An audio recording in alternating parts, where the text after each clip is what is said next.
Assalamualaikum warahmatullahi wabarakatuh. Perkenalkan, nama saya Mudrikatus Solihah. Di sini saya akan mereview tentang analisis model Mills and Habermas. Pokok pembahasan pada review kali ini yaitu satu, analisis data menurut Mills and Habermas. Yang kedua, langkah-langkah analisis data. Yang ketiga, penyajian data. Keempat, penarikan kesimpulan penelitian. Analisis data menurut Mills and Habermas. Teknik analisis data adalah proses pengumpulan data secara sistematis untuk mempermudah penelitian dalam memperoleh kesimpulan. Menurut Mills and Habermas, data kualitatif merupakan sumber dari deskriptif yang luas dan berlandasan kuku serta memuat penjelasan tentang proses-proses yang terjadi dalam lingkup setempat. Mills and Habermas mengemukakan analisis terdiri dari 3 alur kegiatan yang terjadi secara bersamaan, yaitu antara reduksi data, penyajian data, dan penarikan kesimpulan. Langkah-langkah analisis data. Moleong mendefinisikan analisis data merupakan proses yang mengorganisasikan dan mengurutkan data ke dalam pola, kategori, dan satuan uraian dasar, sehingga bisa ditemukan tema dan tempat dirumuskan hipotesis kerja seperti yang disarankan oleh data-data. Langkah-langkah analisis data menurut Mills and Habermas, yaitu satu, pengumpulan data, yaitu mengumpulkan data ketika di lokasi penelitian dengan melakukan observasi, wawancara, dan dokumentasi dengan menentukan strategi dalam mengumpulkan data yang dipandang tepat, juga untuk menentukan fokus serta pendalaman data pada proses pengumpulan data berikutnya. Yang kedua yaitu reduksi data, yaitu proses penyeleksian, pemfokusan, pengabstrakan, dan data kasaran yang ada di lapangan. Melalui langkah ini, data yang semula memiliki banyak aspek menjadi lebih spesifik, dengan cara menghilangkan atau mereduksi data-data yang berada di luar tujuan penelitian, serta mencari pokok-pokok data. Dengan demikian, data yang tadi kasar bisa menjadi fokus pada penelitiannya. Yang ketiga yaitu penyajian data. Penyajian data merupakan kegiatan ketika sekumpulan informasi disusun sehingga ada kemungkinan akan adanya penarikan kesimpulan. Dalam penelitian kuantitatif, penyajian data dapat dilakukan dengan cara menggunakan tabel, grafik, dan sebagainya. Melalui penyajian data ini, maka data akan terorganisasikan dan tersusun dalam pola hubungan sehingga akan mudah dipahami. Yang keempat yaitu penarikan kesimpulan. Langkah terakhir ini merupakan jawaban dari rumusan masalah dalam sebuah penelitian. Penarikan kesimpulan dilaksanakan ketika penelitian mencapai tahap akhir pengerjaan. Dalam pengumpulan data, peneliti harus mengerti dan tanggap terhadap suatu yang diteliti langsung di lapangan dengan cara menyusun pola-pola pengarahan dan sebab akibat. Dalam strategi analisis data oleh Mills and Habermas, tidak menjelaskan perihal yang bisa dan harus dilakukan setelah analisis data perwawancara atau perobservasi atau perdokumentasi.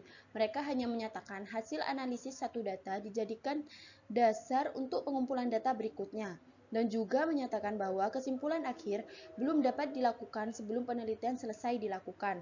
Tidak ada arahan tentang apa yang harus dilakukan terhadap kesimpulan sementara hingga menghasilkan kesimpulan akhir.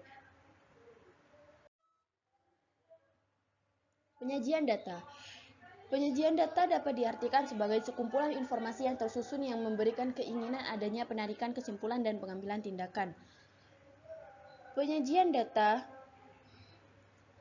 diarahkan agar data hasil reduksi terorganisasikan, tersusun dalam pola hubungan, sehingga makin mudah dipahami dan merencanakan kerja penelitian selanjutnya. Pada langkah ini, peneliti berusaha menyusun data yang relevan sehingga menjadi informasi yang dapat disimpulkan dan memiliki makna tertentu. Mills and Habermas memperkenalkan dua macam format, yaitu diagram konteks dan matriks. Mills and Habermas menyatakan, the most frequent form of display data for qualitative research data in the past has been narrative text. Yang paling sering digunakan untuk menyajikan data dalam penelitian kualitatif adalah dengan teks yang bersifat narasi. Namun pada penelitian kuantitatif banyak menggunakan tabel, grafik, matriks, dan semacamnya. Mills and Haberman menyajikan 9 model dengan 12 contoh penyajian data kuantitatif bentuk matriks. Yaitu yang pertama model 1 adalah model untuk mendeskripsikan model penelitian. Dapat berupa sosiogram, organigram, atau penyajian data petagrafis. Yang kedua, model 2 adalah model yang dipakai untuk memantau komponen atau dimensi penelitian, yaitu dengan checklist matrik. Karena matrik itu tabel 2 dimensi, maka pada barisnya dapat disajikan komponen atau dimensinya. Pada kolom disajikan kurun waktu. Model 3 adalah model yang mendeskripsikan perkembangan antara waktu. Isinya bukan sekedar tanda cek, melainkan ada deskripsi verbal dengan satu kata atau parafrase.